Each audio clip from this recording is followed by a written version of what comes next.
Iwanan ang kanilang buong sekta para sa lakayin ng bundok Jinting. Kung kahit ikaw, Shanghai, ay walang lakas ng loob, maglalakas loob ba ang Demon Slaying sect na gawin ito? Bukod dito, hindi pa katagal mula nang talunin ng bundok Jinting ang nangungunang 10 eksperto. Kahit ang Heavenly Sword Sect Master na si Luo Chongyang, na may 7 dahon na inside avatar, ay natalo ni Master hindi pa katagal. Sino pa ang maglalakas loob na hamanin kami? Nang marinig ang mga salitang ito, nagliwanag ang mga mata ni na Panjong at Shoji Fang. Talagang makatwiran ang mga salita ng ika-4 na Master, naliwanagan ako. Napakatalino ng ika-4 na Master at nilinaw pa ang mga pagdududa mula sa aking puso. Nang marinig ito, medyo naguluhan si Ming Shirin. Nagkamali ba ng pagpuri ang dalawang idiot na ito? Pagkatapos ay mabilis niyang sinulyapan ang kanyang Master at nakita na hindi galit ang Master. Sa puntong ito, medyo hindi makapagsalita si La Shou. Talagang magaling ang taong ito sa pagsusuri. Matapos siyang marinig, tila talagang may katuturan siya. Kumuha si Benny ng ilang bag ng merienda at ipinamahagi ang mga ito sa lahat. Master, saan mo nakuha ang mga merienda na ito? Sige, kumain ka. Pagkatapos mong kumain, ayusin mo ang mga sirang bagay. Samantala, matapos ang pagkamatay ni Su Wanshan, nagmadaling pinatakbo ng lahat ng gwardya ang itim na dragon sedan palayo sa bundok Jinting, ngunit kung walang Su Wanshan na nag-aangkla sa kanila, naging napakahirap kahit napakilyusan ang itim na dragon sedan. Bagaman halos mapalipad nila ito, napakabagal ng bilis ng paglipad. Lumipad sila sa loob ng kalahating oras ngunit hindi pa nakakalayo ng 100 milya. Lahat, magsikap pa tayo at magpasok ng spiritual energy sa dragon sedan. Habang hinihikayat ng pinuno ang ibang mga gwardya na ipagpatuloy ang kanilang mga pagsisikap, biglang nagmula ang isang sigaw ng sorpresa mula sa gilid, tingnan niyo ang nasa unahan, tila may sumusunod. Sa direksyon ng kanyang itinuturo, nakita nila ang isang figure na nakasuot ng berdeng balabal na humaharang sa daan ng itim na dragon sedan. Ang tao ay nakalutang sa gitna ng hangin, napapaligiran ng isang aura. Ang mahabang espada sa kanyang likod ay bahagyang kumikinang ng pula. Ang pinuno ng mga lalaking nakaitim na balabal ay maingat na nagtanong, "Maaari ko bang itanong ang iyong marangal na pangalan? Bakit mo hinaharangan ang aming daan?"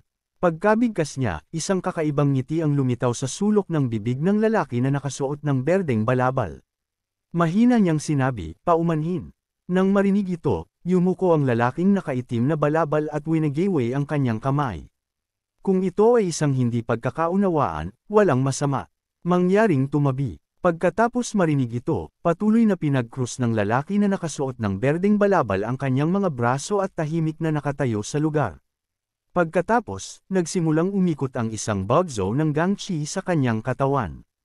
Ang kulay dugo na mahabang espada sa kanyang likod ay agad na kumawala. Nagbago ng husto ang mukha ng lalaking nakaitim na balabal nang makita ang eksena. Sa wakas ay natanto niya na may mali. Ang sword demon iyan. Mabilis na iwanan ang sedan at tumakbo. Pagkabigkas ng mga salitang ito, agad na nagkalat ang lahat at tumakbo na parang mga balang. Gayunpaman, nang inag ang mahabang espada, nahahati sa 2, pagkatapos ay sa 4, at ang 4 ay naging 8. Sa isang kisap mata, isang siksik na ulan ng mga espada ang pumuno sa langit. Tumagos ito sa nagkakalat at tumatakas na mga lalaking nakaitim na balabal, kasabay ng pagtalsak ng kulay dugo na dugo. Mahigit 100 lalaking nakaitim na balabal ang bumagsak sa lupa na parang mga saranggola na naputol ang mga tali. Ang sword demon na si Yu Shangrong ay may ngiti sa kanyang mukha sa buong panahon. Pinag-krus niya ang kanyang mga braso at hindi tumingin sa mga taong iyon. Sa sumunod na segundo, nawala siya sa isang blur, nawala mula rito na parang multo. Samantala, sa loob ng Evil Sky Pavilion, nag-aalangan na nagtanong si Ming Shirin sa kanyang master, umatras na ang Demon Slaying Sect. Paano natin haharapin ang mga babaeng cultivator ng Anupalas? Medyo hindi siya sigurado sa estilo ng kanyang master. Pagkatapos ng lahat, ayon sa normal na logika, ang mga taong tulad ni Yi Tianxin, na nagtaksil sa kanilang master at sumire sa kanilang mga ninuno, ay dapat patayin. Nang marinig ito, nag-isip si La Shou sandali, pagkatapos ay lumingon upang tanungin si Ciu Honor kung ano ang kanyang iniisip. Nang marinig ito, walang muwang na sumandal si CIU Honor at sinabi, bakit hindi natin silang patayin lahat? Pagkabigkas niya, kinatok ni Lasho ang kanyang ulo. Agad na naitama ni CIU Honor ang kanyang sarili, naiintindihan ko, Master. Pakakawalan ko sila ngayon din. Nang marinig ito, sinulyapan siya ni Lasho, kailan ko sinabi na pakakawalan sila? Nang marinig ito, kumislap ang mga mata ni Ming Shirin at agad siyang nagkaroon ng ideya. Master, maraming bahagi ng Evil Sky Pavilion ang nasira kamakailan, at maraming lugar ang kailangang linisin at ayusin. Paano kung parusahan natin sila sa pamamagitan ng pagpapagawa sa kanila ng mabigat na trabaho? Nang marinig ito, tumango si Lasho.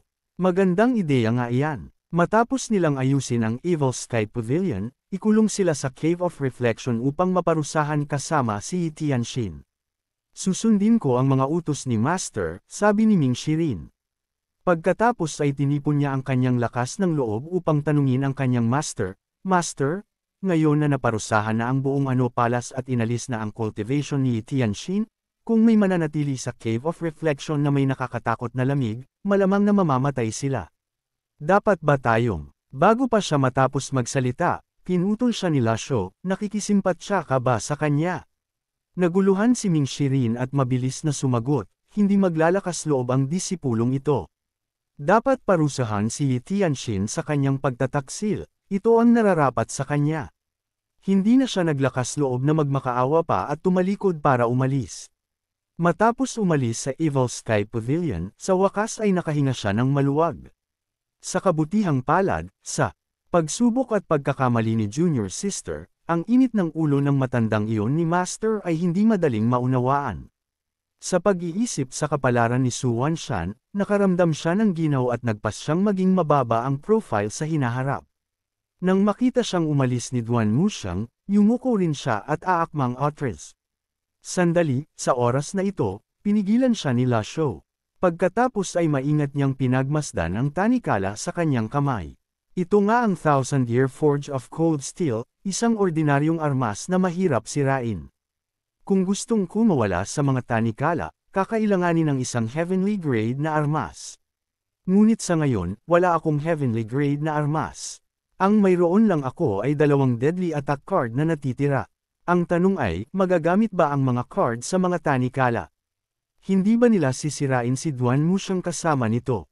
Nang makita na nakatuon ang atensyon ni Master sa mga tanikala na ito, tuwang-tuwa si Duan Muxiang.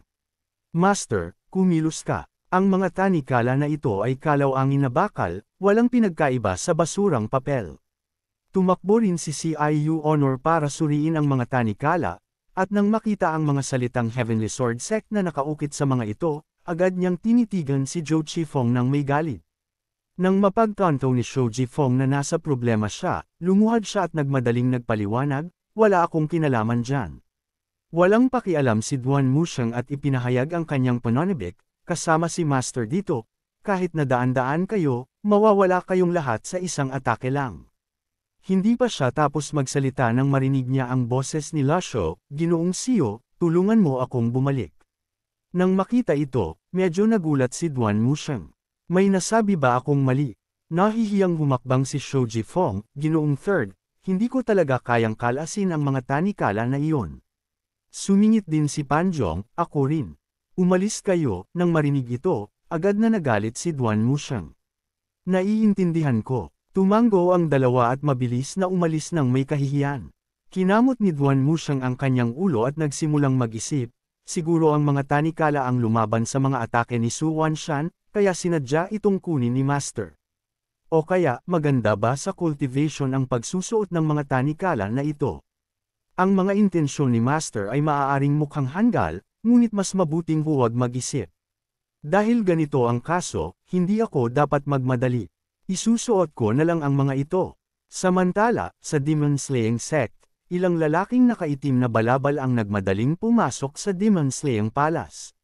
Sect Master, ang ikalawang fleet na bumibisita sa bundok Jinting ay nakaranas ng aksidente. 40 kilometro sa hilaga ng bundok Jinting, natagpuan namin ang itim na dragon chariot na may 150 bangkay. Pagkatapos nilang magulat, nagkaroon ng nakakatakot na katahimikan mula sa itaas. Nagpatuloy ang nangungunang lalaking nakaitim na balabal, ang ikalawang fleet ay bumuo na ng alyansa sa Jingmingdao at mayroon pang suporta ng kanyang kamahalan. Nang pinilit namin ang bundok Jinting para sa isang alyansa, hindi namin inaasahan na ang matandang iyon. Bago pa siya matapos magsalita, pinutol siya, tumahimik ka. Ang boses ng sect master, na parang kulog, ay tumagos sa mga eardrum ng kanyang mga subordinate.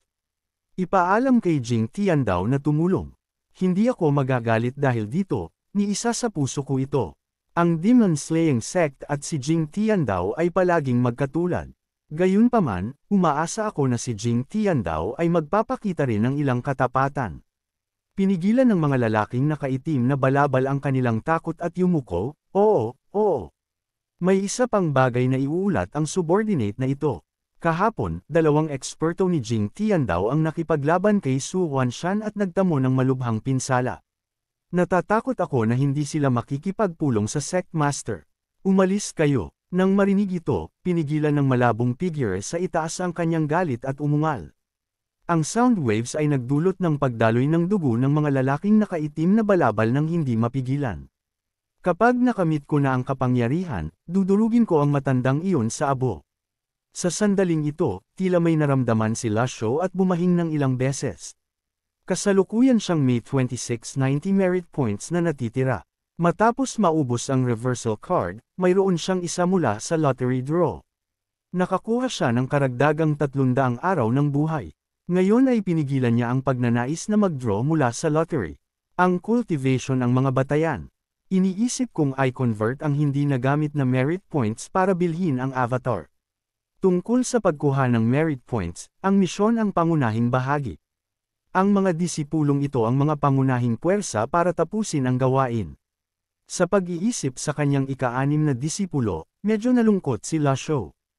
Yi Tianxin, ang disipulong ito na may sama ng loob laban sa akin. Kung noong bago ang kamatayan ni Ji Tiandao, para sa isang rebelde, malamang na pinalayas na siya. Saan nga ba nagkamali? Ang bahagi ng memorya na iyon ay nawawala pa rin. Noong una, akala ko ito ay resulta ng hindi pagkakasya matapos ang transmigrating, ngunit sa panahong ito, karaniwang ganap kung kontrolado ang katawan na ito. Ang nawawalang bahagi ay ang bahagi ng memorya na iyon. Bakit hindi ko ito maalala? Kalimutan na, kung hindi ko maalala, iyon ang kanyang kapalaran. Sa gayon, hindi na nag-isip si Lasho tungkol dito at nagsimulang seryosong pag-aralan ang Heaven Writing. Samantala, sa Cave of Reflection sa likod ng bundok, isinaayos ni Ming Shirin ang mga babaeng cultivator mula sa Anopalas at pagkatapos ay nagdala ng malaking kumot dito. Kung hindi dahil kay Master, mamamatay ang lahat ng inyong subordinate. Nakasandal si Tianxin sa dingding ng kuweba, mapotla ang kanyang mukha. Nang marinig ito, nagngangalit ang kanyang mga ngipin at malamig na humagulgol, isang grupo ng mga bastos na nananamantala sa iba. Kung narito ako, paano maglalakas loob si Su Huanshan na kumilos ng walang ingat? Bumantong hininga si Ming Shirin at nagpatuloy, ano ang sinasabi mo? Walang kinalaman ang Demon Slaying Sect sa iyong Yinyu Palace. Kahit na hindi kalaban mo si Su Huanshan, paano ang tatlong sekta ni Yin Tianluo? Nang marinig ito, medyo nanlumo ang mga mata ni Tianxin. Ang tatlong sekta ay namatay at maraming eksperto, at lampas sila sa kakayahan ng isang maliit na sekta. Hindi ka masyadong matutulungan ni Senior Brother Tianxin. Akala ko na matatakot si Master sa Demon Slaying Sect at ipapadala ang mga kagandahan ng Anopala sa iba bilang regalo, ngunit hindi ko inaasahan na gagamit lamang si Master ng isang atake at papatayin si Su Huanshan sa isang suntok. Nagulat si Tianxin nang marinig ito. Puno ng paghanga ang mga mata ni Ming Shirin. Tama, ang isang atake na iyon, anuman ang Chun Sect handprint, Great Fearless Seal, hindi ba siya natatakot na magkamali sa Demon Slaying Sect? Ang likod ng Demon Slaying Sect ay hindi kasing simple ng ilang demonyong cultivator.